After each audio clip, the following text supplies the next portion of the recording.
அப்ப நபிமார்கள் செய்த அற்புதங்கள்ல எந்த நபி செஞ்ச அற்புதமாக இருந்தாலும், ஈசா நபி எடுத்துக்கிறங்க, அவர் பறவை மாதிரி செய்வார், ஊதுவார், களிமண்ல செய்வார், அது பறவை மாதிரி பறக்கும். இது அவர் செஞ்சதா?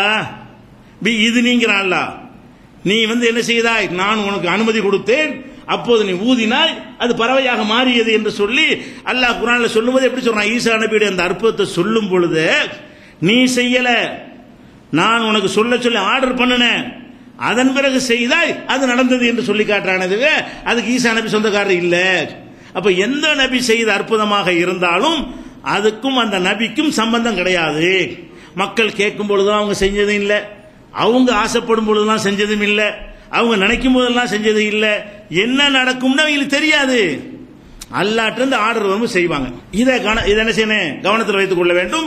இந்த அடிப்படைக்கு இது மாத்தம் விளங்குதா? இதுக்கு மட்டும் மாத்தம் கிடையாது. இன்னும் ஏராளமான இஸ்லாமிய சிகிர் என்பதை ஒண்ணு மட்டும் நினைச்சுக்கிறாங்க. இஸ்லாத்தினுடைய எத்தனை வசனங்களுக்கு எதிராக இது நிக்குது என்பதெல்லாம் நீங்க தெரிஞ்சு இந்த மீதி உள்ள நாட்களில் தெரிஞ்சுக்கிறீங்க. அப்ப இது மாற்றமா இருக்கிறது.